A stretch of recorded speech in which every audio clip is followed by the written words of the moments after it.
Terve, terve. Aarisen Niklas ja tässä on, Adele Koistinaho.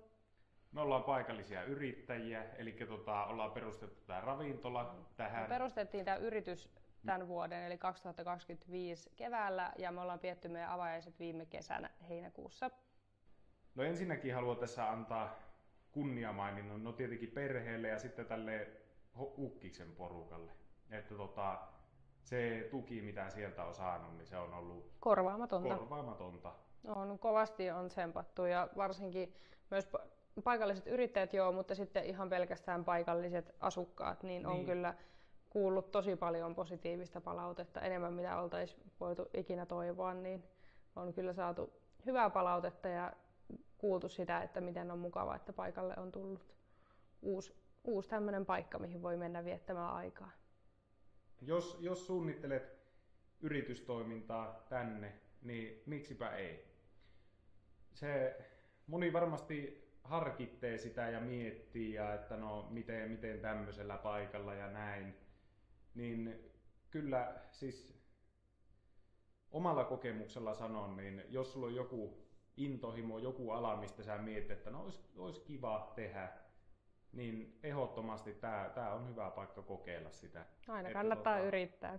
Niin. Ja täällä mä sanoisin, että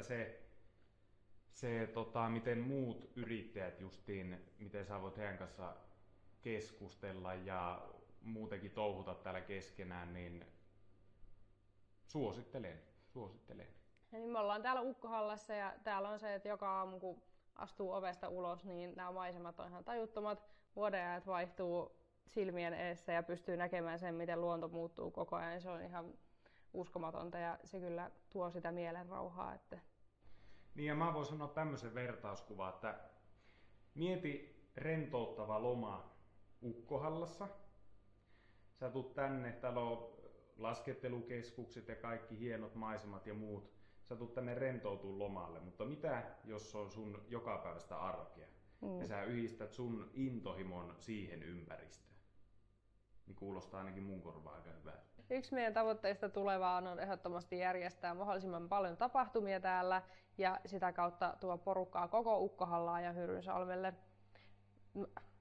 Älä vielä.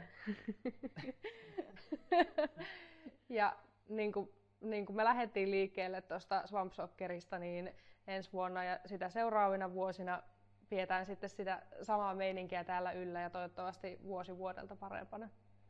Niin ja sitten myös tavoitteena on täällä yhdistää sitä porukkaa, eli luoda tästä semmoinen olohuone-tyyppinen, missä kaikki voi kokoontua ja tutustua. Ja sitten tosiaan näissä tapahtumissakin se, että toimia asiakkaiden tarpeiden mukaan. Joku saa ideaa, että hei, nyt voisi järjestää vaikka tälle kaverille synttäri, kemut täällä, niin majoitus löytyy, saunatilat löytyy, ravintolapalvelut ja mulla on hyvin joustavia, että me pystytään suunnittelemaan se paketti justiin niiden tarpeiden mukaan. Ja sitten meillä on tavoitteena työllistää ihmisiä, että justiin paikallisia ja miksipä ei muualtakin, niin luoda niitä työpaikkoja ja mahdollisuuksia sitten uudelle uralle ja semmoista.